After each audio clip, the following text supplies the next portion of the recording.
Assalamualaikum warahmatullahi wabarakatuh. Perkenalkan, nama saya Firmansyah dengan NIM 2205020067, Prodi Ilmu Administrasi Negara. Dan di sebelah saya, Perkenalkan, nama saya Dr. Jordi Permana Tauhid dengan NIM 22050204 dari Prodi Ilmu Administrasi Negara juga. oke baik. Jadi di sini kami berdua akan menjelaskan atau memaparkan sedikit seputar kepemimpinan untuk memenuhi tugas ya, dari mata kuliah asas-asas manajemen. Baik, untuk tidak memperpanjang mukadimah, kita langsung saja masuk ke materi. Nah, jadi yang pertama nih, yang mau saya tanyakan ke saudara Kesar. Menurut saudara, apa sih kepemimpinan itu? Jadi biar kita sama-sama tahu lah kan, apa arti dari kepemimpinan itu tadi. Baik, teman. Saya akan menjelaskan sedikit tentang pengertian dari kepemimpinan menurut dari diri saya sendiri. Jadi kepemimpinan itu merupakan sebuah bidang riset dan juga suatu keterampilan praktis yang mencakup kemampuan seseorang dalam sebuah organisasi untuk memimpin atau membimbing orang lain dan tim dalam sebuah organisasi. Oke, berarti juga merupakan keterampilan praktis lah ya yang mencakup kemampuan seseorang atau sebuah organisasi untuk memimpin tadi. Ya, benar, dalam Oke. sebuah organisasi. Mm-mm. Nah, itu kan dari pengertian dari saya sebelumnya. Jadi sekarang saya ingin bertanya kepada saudara Firman, siapa sih pemimpin itu? Sosok seorang siapa sih? Berarti apa sih pemimpin itu ya gitu ya? Ya, itulah. Oke. Jadi, saudara Kesar, pemimpin itu merupakan sosok vital dalam sebuah organisasi atau perusahaan lah ya. Ya. Sukses atau tidaknya fungsi manajemen dalam sebuah organisasi atau perusahaan itu dipengaruhi oleh kepemimpinan seseorang tadi. Pemimpin yang berhasil adalah pemimpin yang mampu mengelola organisasi dan menerapkan gaya kepemimpinan secara efektif dan efisien. Gitu. Oke, mungkin di sini saya dapat menyimpulkan bahwa seorang pemimpin itu yang memimpin sebuah organisasi, Iya, benar. yang mengatur semuanya dan mengelolanya. Jadi sukses atau tidaknya sebuah organisasi atau perusahaan itu sangat dipengaruhi oleh pemimpinnya tadi. Oke, baiklah. Oke, tadi kan kita udah tahu nih apa itu kepemimpinan, apa itu seorang pemimpin, bagaimana seorang pemimpin lah ya. Jadi kita coba beralih nih ke hakikat seorang pemimpin. Jadi bagaimana sih yang namanya hakikat seorang pemimpin itu? Baik, saya di sini menjelaskan sedikit hakikat seorang pemimpin itu dapat dijelaskan sebagai makna yang sebenarnya atau makna yang paling dasar dari kepemimpinan atau suatu usaha untuk mengarahkan, membimbing, dan memotivasi serta bersama-sama mengatasi permasalahan teman dalam proses pencapaian tujuan suatu organisasi. Seorang pemimpin adalah inspirator atau dia memotivasi lah setidaknya perubahan dan visioner, yaitu memiliki visi yang jelas kemana organisasinya akan menuju. Berarti dapat kita, kalau saya ambil kesimpulan lah ya, berarti sebagai hakikatnya membimbing lah ya, Ya, membimbing seperti mungkin karyawannya ataupun anggotanya, staff-staffnya lah ya. anggota dalam organisasi. Berarti dia membimbing dan memotivasi, itu hakikatnya lah tadi ya. Ya, benar sekali. Oke. Jadi kan kita sudah tahu nih hakikat seorang pemimpin tadi saya jelaskan. Dapat saya simpulkan seorang pemimpin ini yang membimbing, yang memotivasi, juga menjadi inisiator ya tadi ya. Ya, inisiator dalam sebuah organisasi. Ya. Jadi pemimpin ini memiliki tipe-tipe, Firman. Mungkin di sini Firman bisa jelaskan bagaimana tipe-tipe dari seorang kepemimpinan. Mengenai tipe-tipe seorang kepemimpinan lah ya. Ya, benar.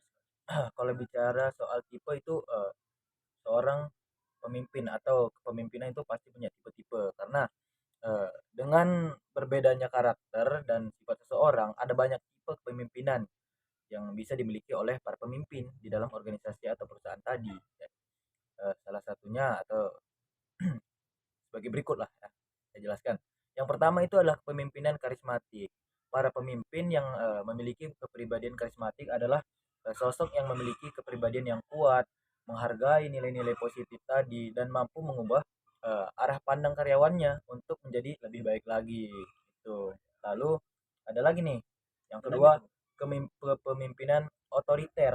Nah, Otoriter. saat terciptanya kepemimpinan otoriter, bos sebagai pemegang kekuasaan tertinggi hmm, akan membuat keputusan, peraturan, dan prosedur berdasarkan pemikirannya. Nah, Ya. nah, lingkungan lingkungan kerja dengan kepemimpinan otoriter sangat bisa diandalkan saat mengambil keputusan. Namun, kekurangannya tidak memberikan keleluasaan kepada karyawannya atau bos, itu tadi ya. Oh ya. Nah, lalu yang ketiga, mungkin saya sedikit jelaskan lagi, ada demokratis. Kepemimpinan demokratis ini akan melibatkan banyak kontribusi karyawan dalam mengambil keputusannya. Berbeda tadi dengan yang otoriter gitu kan. Tipe kepemimpinan ini akan menawarkan komunikasi aktif dua arah antara kepemimpinan dan karyawannya. Untuk apa sih? Nah, tujuannya itu untuk menciptakan kepemimpinan yang demokratis tadi. Nah, dibutuhkan keberanian, kejujuran, kreativitas, dan keadilan bagi seluruh aspek yang ada di perusahaan atau organisasi. Oke, berarti di sini tadi ada 3 ya tipe-tipe dari kepemimpinan. Yang Ya. pertama itu kepemimpinan karismatik. Hmm. Yang dapat saya simpulkan, ini sosok karismatik seseorang yang dapat memimpin suatu organisasi. Ya. Yang kedua itu kepemimpinan otoriter, yang Hmm. dimana kekuasaan itu sepenuhnya dipegang oleh Iya, bos. itu tadi. Gitu. Jadi di kepemimpinan otoriter tadi itu tidak memberikan keleluasaan kepada karyawan-karyawannya tadi. Ya, yang ketiga dapat saya simpulkan kepemimpinan demokratis itu dia membuka suatu lebih demokratis ya. Iya, dia bersifat demokratis gitu. Hmm. Jadi dia lebih baik lah kalau menurut saya ya, itu kepemimpinan demokratis ini lebih baik daripada kepemimpinan otoriter Karena karena dia lebih terbuka. iya betul sekali juga lebih demokratis itu lebih baik lah dalam soal keadilan ataupun apapun itu. Oke. Jadi saya akan menambahkan tipe-tipe dari Oh, kepemimpinan. ada lagi ya? Ada lagi. Oke. Nggak cuma 3 aja gitu. Hmm, Mungkin kita iya. memperluas lah ilmu Betul, kita apalagi gitu. kalau kita lihat tentunya dengan karakter orang yang berbeda-beda kan Sangat manusia banyak. banyak betul sekali. Eh, yaitu kepemimpinan delegatif, Firman. Nah, Negatif ya. ya. Dengan kepemimpinan delegatif, para pemimpin memberikan wewenang bagi anggotanya eh, dalam mengambil keputusan. Namun Berarti melibatkan anggotanya. anggotanya untuk mengambil keputusan ya. Ya, Oke, benar. bagus sekali. Namun tipe kepemimpinan ini memiliki kelemahan yaitu cenderung antar anggota untuk saling menyalahkan keputusan. Karena adanya perbedaan pendapat tadi Ya, pastinya ya. terlalu banyak gitu Iya yang betul memberi sekali. Itu pendapat. kekurangannya. Ya, selanjutnya kepemimpinan transformasional. Transformasional. Ya, tipe kepemimpinan transformasional ini Apa tuh? berkaitan erat dengan perubahan dalam diri pemimpin maupun para anggotanya. Oh, jadi perubahan perubahan pemimpin maupun anggota lah ya. Ya, kepemimpinan ini mampu memotivasi anggotanya untuk mengerjakan suatu atau melebihi apa yang ditargetkan gitu. Jadi dia berhak menyuruh anggotanya untuk melebihi dari target dari anggotanya.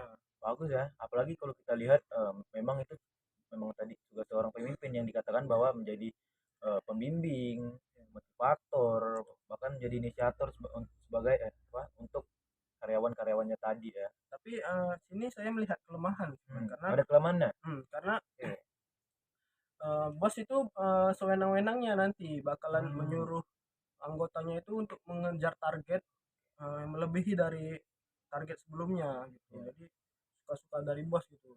Jadi ini kurang baik lah untuk anggota. Oke, kalau saya pahami itu ada juga nih sempat kejadian beberapa waktu yang lalu lah adalah pengalaman saya itu kayak mungkin itu tadi jenis dari kepemimpinan itu tadi ya karena ini seharusnya hari hari libur nih itu udah apa namanya Udah libur suruh karena ngejar target. iya betul tadi karena targetnya belum cukup ataupun bahkan udah cukup gitu tapi bosnya masih belum puas gitu. Tidak baik ya seperti itu ya. Oke, selanjutnya yang terakhir mungkin yaitu kepemimpinan visioner. Visioner. Ya, kepemimpinan visioner. Dari kepemimpinan ini memiliki arti orang yang memiliki pandangan atau wawasan ke masa depan. Vision lah ya. Ya, sangat visioner gitu orangnya.